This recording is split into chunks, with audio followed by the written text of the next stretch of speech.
Dans les colonnes du Point, jeudi 5 octobre 2023, Isabelle Adjani a donné sa version des faits alors qu'elle est accusée de fraude fiscale. Elle sera jugée le 19 octobre 2023 par le tribunal correctionnel de Paris pour des faits de fraude fiscale et blanchiment. Isabelle Adjani doit faire face à la justice. En effet, la célèbre comédienne est accusée de fraude fiscale. Pour ces faits, elle sera jugée le 19 octobre 2023 par le tribunal correctionnel de Paris pour des faits de fraude fiscale et blanchiment. L'administration lui reprocherait de ne pas avoir déclaré une importante donation de la part d'un certain Mamadou Diagna Ndiaye. Elle aurait également frauduleusement établi sa résidence au Portugal, afin d'éluder 236 000 € d'impôt sur le revenu. Des faits qu'elle a catégoriquement niés, dans les colonnes du Point, jeudi 5 octobre 2023.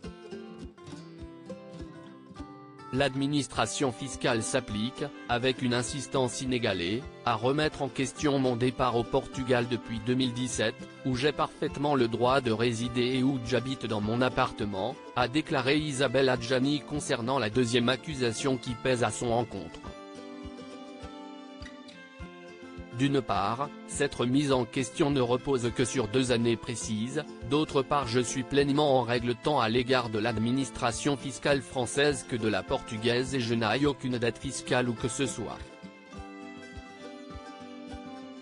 Concernant la donation de 2 millions d'euros d'un homme d'affaires sénégalais, elle a expliqué qu'il s'agissait d'un prêt qu'elle continue de rembourser encore aujourd'hui.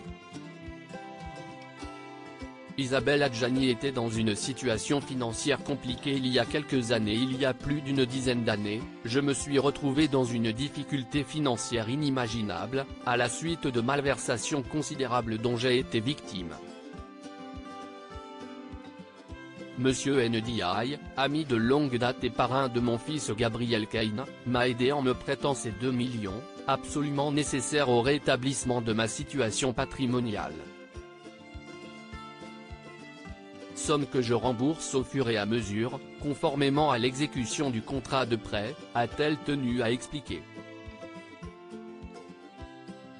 L'administration fiscale persiste à vouloir considérer ce prêt comme une donation, alors que je continue à le rembourser, ce dont elle est dûment informée, a ajouté, agacée, l'actrice de 68 ans qui reste présumée innocente des faits qui lui sont reprochés.